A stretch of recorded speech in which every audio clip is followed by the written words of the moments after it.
Good afternoon, all of you. Welcome to you in Prince Education Hub Seeker. This is your science period.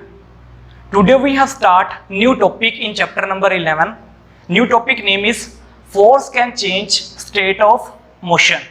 Force क्या है हमारे पास? जब किसी भी object के ऊपर फोर्स अप्लाई करते हैं तो उसके स्टेट में क्या क्या चेंजेस आते हैं उस ऑब्जेक्ट के, उसके बारे में हम डिस्कस करेंगे इसके अंदर। ठीक है, तो हमारे पास जो चेंजेस आ रहे हैं उनको एक्टिविटी के थ्रू हम डिस्कस करेंगे। सबसे पहली एक्टिविटी हम कर रहे हैं बेटा कि मान लो कि मेरे पास हैंड के अंदर एक बॉल है। ठीक है, अब ये किस पोजीशन में है? मेरे हाथ में एक बॉल है, वो किस पोजीशन में है? रेस्ट पोजीशन में है। अब मैं उसको फ्लोर के ऊपर मूव करवा रहा हूँ बाय मस्कुलर फोर्स। ठीक है, अब बॉल मूव करने लगी है फ्लोर के ऊपर, कुछ देर के बाद रुक भी जाएगी। ठीक है, अब पहले क्या थी? हैंड में थी तो रेस्ट पोजीशन में थी। जब मैंने उसके ऊपर फोर्स अप्लाई किया तो वो किस में चला गया? बॉल मोशन में चला गया। ठीक है, पहले बॉल क्या था मेरे पास? रेस्ट पोजीशन में था। जब उस बॉल के ऊपर मैंने क्या किया बेटा? फोर्स अप्लाई किया तो बॉल किस में चला गया?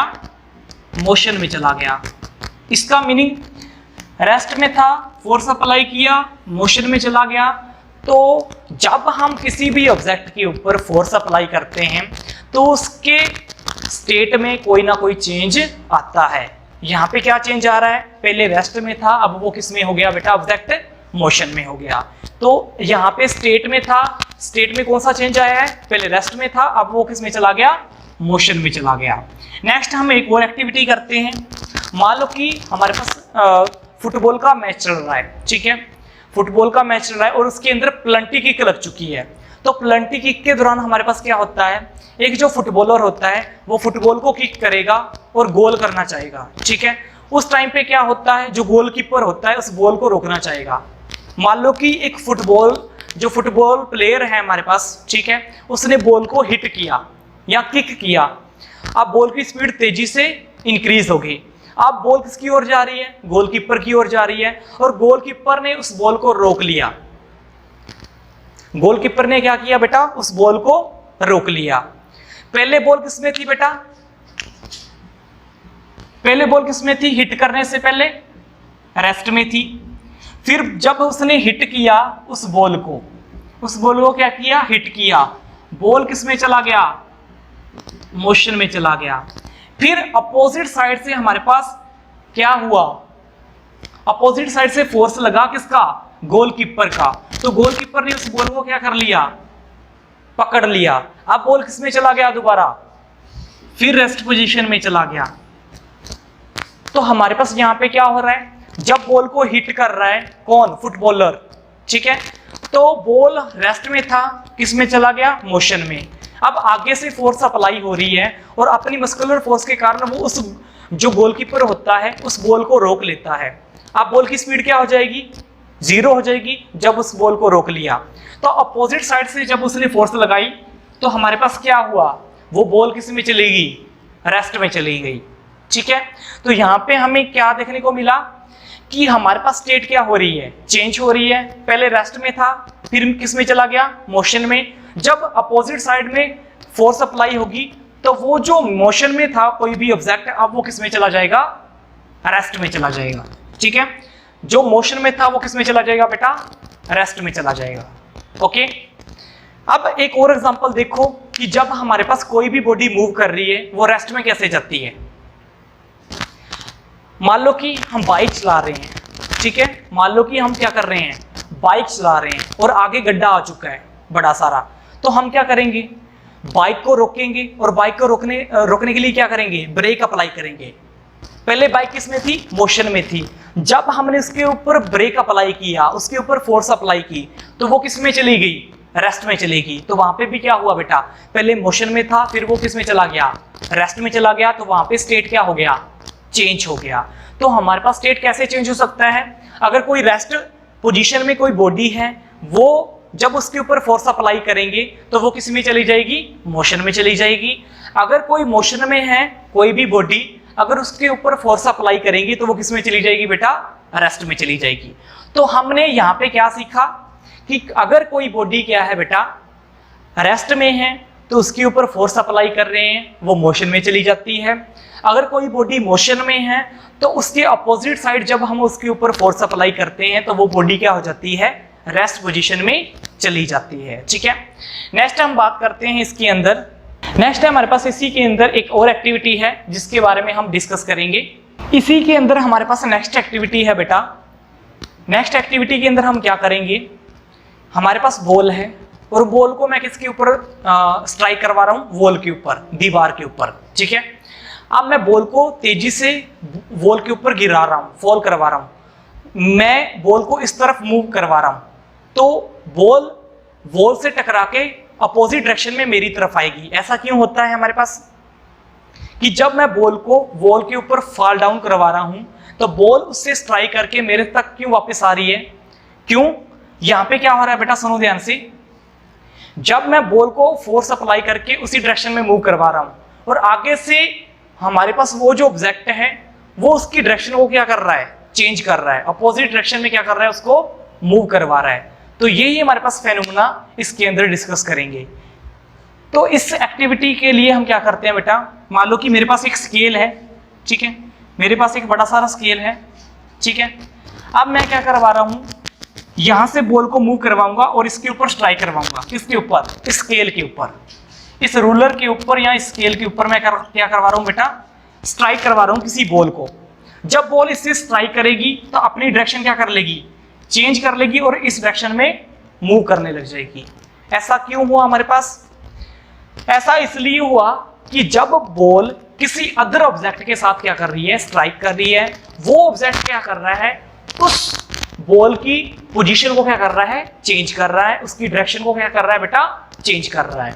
इसका मीनिंग हमारे पास क्या होगा, जब भी किसी ऑब्जेक्ट के ऊपर फोर्स अप्लाई होगी तब उस ऑब्जेक्ट की डायरेक्शन भी क्या हो सकती है, चेंज हो सकती है। इस एक्टिविटी से हमें यह सीखने को मिला कि किसी भी ऑब्जेक्ट के ऊपर अगर फोर्स अप्लाई होगी तो उसकी डायरेक्शन भी चेंज हो सकती है। जैसे मैंने एक बॉल को दीवार के ऊपर मारा, वो वापस मेरी तरफ आई, तो उस केस में भी क्या था कि उस ऑब्जेक्ट के ऊपर फोर्स अप्लाई हो रहा है जिसकी वजह से वो मेरी तरफ वापस आ रही है, वो उसकी डायरेक्शन क्या हो चुकी है, चेंज हो चुकी है। तो जब भी किसी भी ऑब्जेक्ट के ऊपर जब हम फोर्स अप्लाई करेंगे तो उसकी डायरेक्शन क्या होगी, चेंज भी हो सकती है। ओके,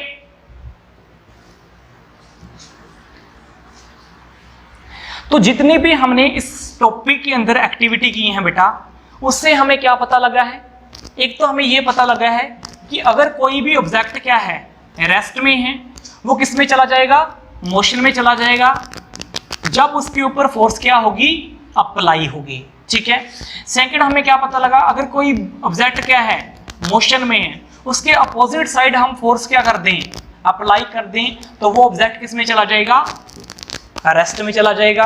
ये हमने सीख लिया। थर्ड हमने क्या सीखा कि जब हम किसी ऑब्जेक्ट को स्ट्राइक करवाते हैं किसके साथ, वॉल के साथ, ठीक है, तो उस टाइम क्या होता है, वॉल की जो फोर्स है उसके ऊपर दोबारा अप्लाई होती है और उसमें क्या होता है, फोर्स की वजह से किसी भी ऑब्जेक्ट की जो डायरेक्शन है वो क्या हो सकती है, चेंज हो सकती है। ठीक है, तो जब भी किसी ऑब्जेक्ट के ऊपर फोर्स अप्लाई करेंगे तो उसकी डायरेक्शन चेंज भी हो सकती है। ओके, ये हमने इसके अंदर डिस्कस कर लिया है।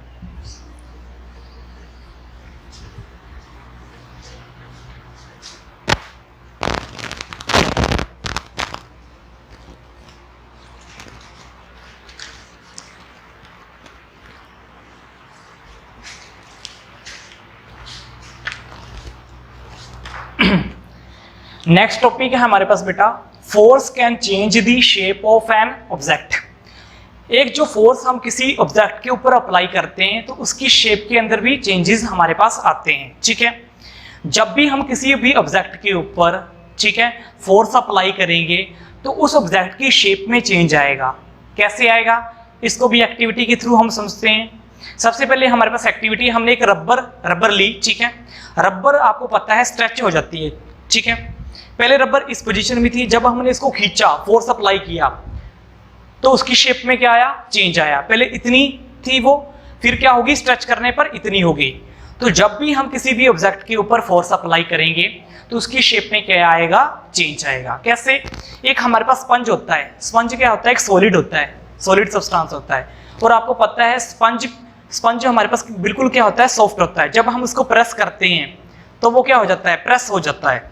स्पंज जो होता है वो बेटा प्रेस हो जाता है, ठीक है। इसका मीनिंग पहले वो रेस्ट पोजीशन में था, बिल्कुल इन्फ्लेटेड था, ठीक है। बाद में जब हमने इसके ऊपर उसको कंप्रेस किया तो वो क्या हो गया, कंप्रेस हो गया। तो उसकी शेप में क्या आया, चेंज आया, ठीक है, जब हमने इसके ऊपर फोर्स अप्लाई किया। ऐसे ही हमारे पास बैलून है, बैलून को आप इन्फ्लेटेड कीजिए, फुलाइए, आप उसको प्रेस कीजिए। जब आप उसको प्रेस करोगे उस बैलून को तो उसकी शेप में क्या आएगा, चेंज आएगा। जब हमने इसके ऊपर क्या किया था बेटा, फोर्स अप्लाई किया था, ठीक है।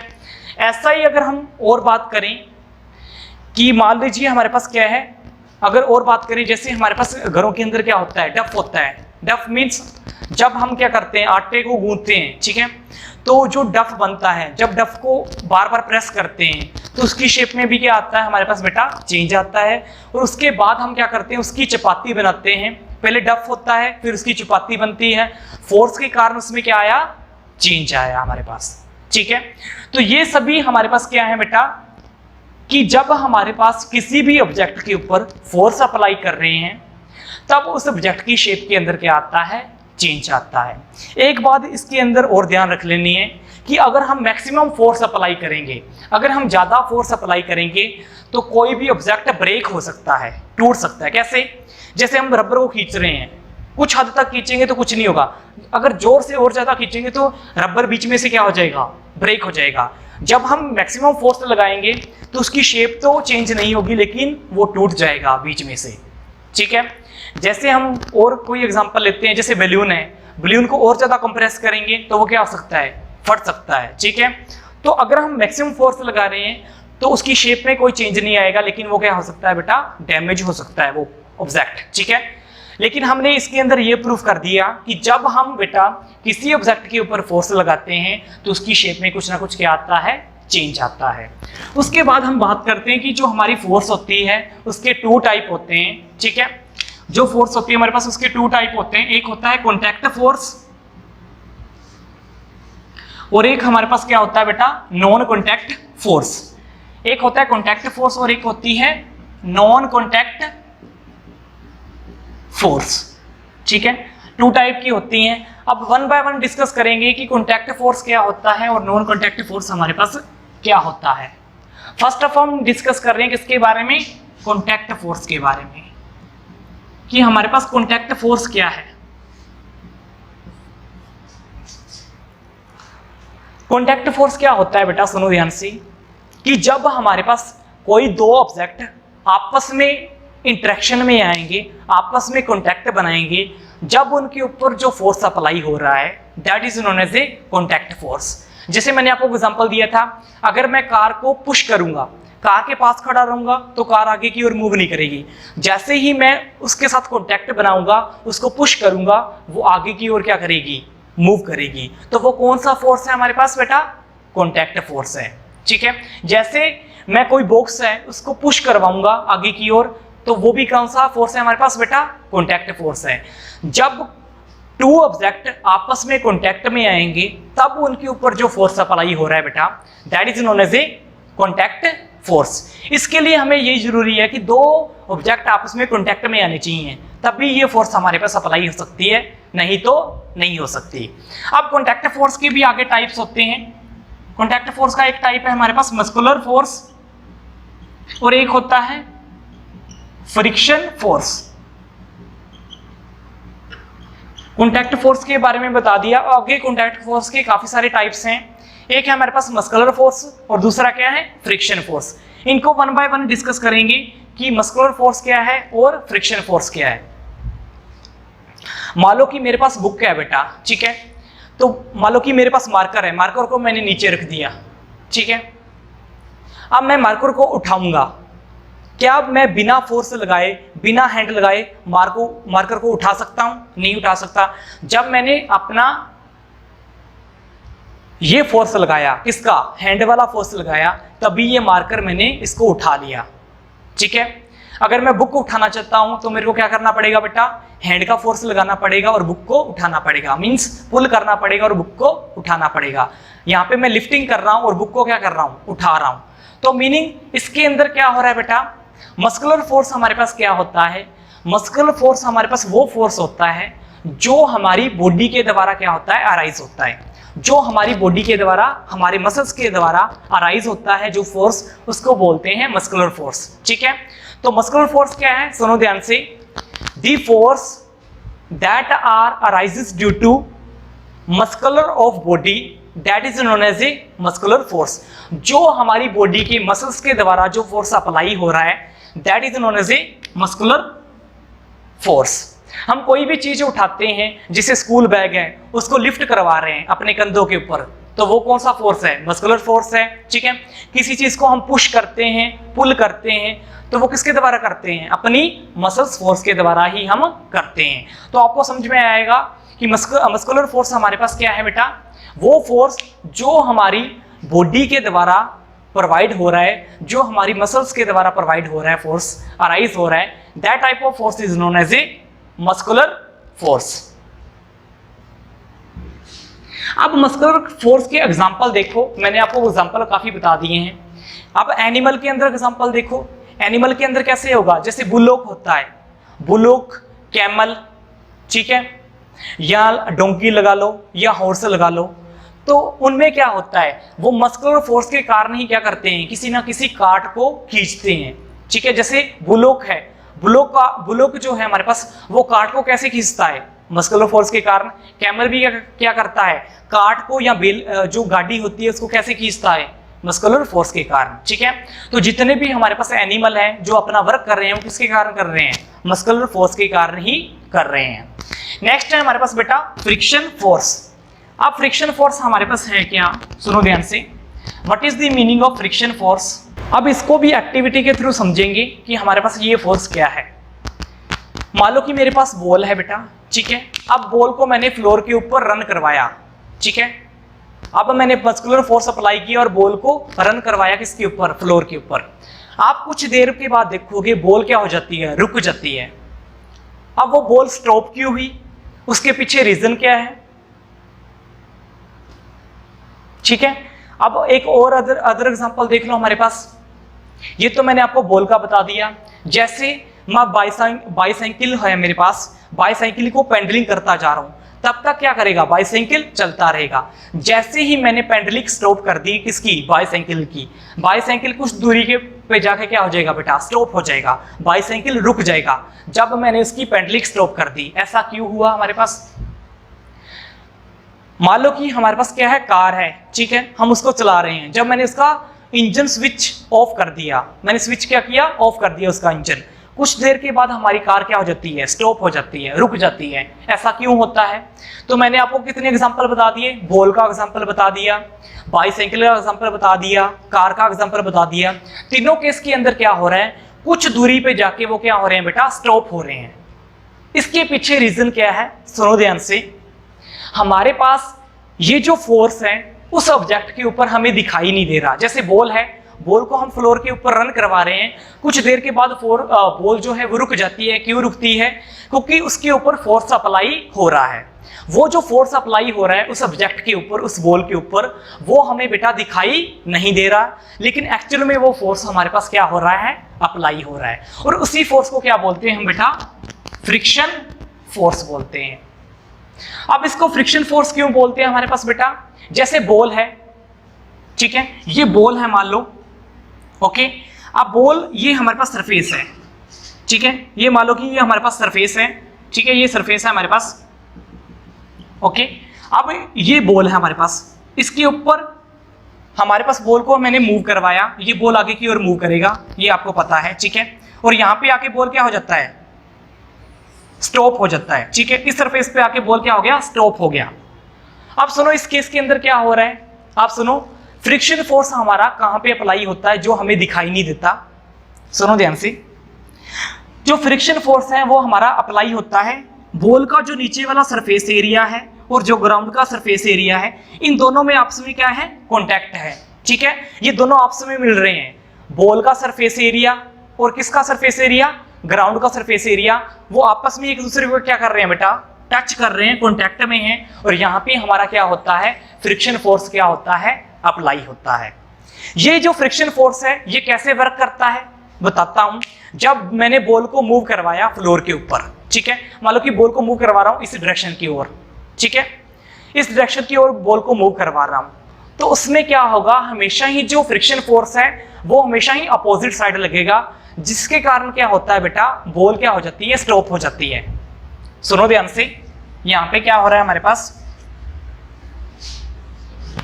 फ्रिक्शन फोर्स के अंदर क्या हो रहा है, मान लो कि बॉल को मैं ऐसे मूव करवा रहा हूं, इस तरफ मूव करवा रहा हूं, किसको, बॉल को, लेकिन हमेशा ही हमारा जो फ्रिक्शन फोर्स है, कौन सा फोर्स बेटा, फ्रिक्शन जो फोर्स है हमारे पास हमेशा ही अपोजिट साइड क्या होता है, अप्लाई होता है। फ्रिक्शन फोर्स हमेशा ही हमारे पास क्या होता है बेटा, अपोजिट साइड क्या होता है, अप्लाई होता है, जिसकी वजह से ये बॉल क्या हो जाती है, स्टॉप हो जाती है, ठीक है। तो आपको पता होना चाहिए हमारे पास फ्रिक्शन फोर्स कब अप्लाई होगा, जब कोई भी जो ऑब्जेक्ट है वो सरफेस के कांटेक्ट में आएगा, तभी हमारे पास क्या हो सकता है, फ्रिक्शन फोर्स अप्लाई हो सकता है, ठीक है। तो हमने फ्रिक्शन फोर्स के बारे में जान लिया, फ्रिक्शन फोर्स क्या होता है, ये भी हमारे पास क्या है बेटा, एक कांटेक्ट फोर्स है।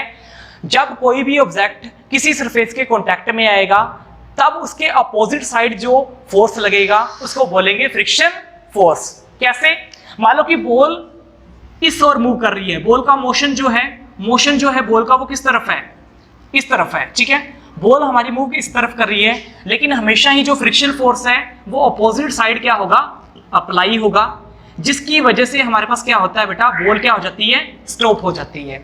ऐसे ही हमारे पास क्या होता है, जो साइकिल है जब हम उसकी पेडलिंग करना स्टॉप कर देते हैं तो वो कुछ देरी पे क्यों रुकती है, क्योंकि उसके ऊपर क्या हो रहा है, फ्रिक्शन फोर्स अप्लाई हो रहा है, किसके ऊपर, उसके टायर के ऊपर। जो हमारे पास टायर होते हैं वो ग्राउंड के सरफेस के साथ कांटेक्ट में होते हैं, जिसकी वजह से उनके ऊपर अपोजिट साइड में क्या हो रहा है, फ्रिक्शन फोर्स अप्लाई हो रहा है, जिसकी वजह से वो क्या हो रही है, स्टॉप हो रही है। ऐसा ही कार के अंदर होगा, उसके जो टायर होते हैं वो नीचे सरफेस के ऊपर क्या होते हैं, कांटेक्ट में होते हैं, जिसकी वजह से वो जो कार होती है वो स्टॉप हो जाती है, क्योंकि उसके अपोजिट साइड क्या लगती है, फ्रिक्शन फोर्स अप्लाई होता है। तो हमने क्या पढ़ा बेटा इसके अंदर, फ्रिक्शन फोर्स क्या होता है, हमेशा ही जिस ओर ऑब्जेक्ट मूव कर रहा है उसके अपोजिट साइड हमारे पास क्या लगता है, फ्रिक्शन फोर्स अप्लाई होता है। Thank you for watching this video.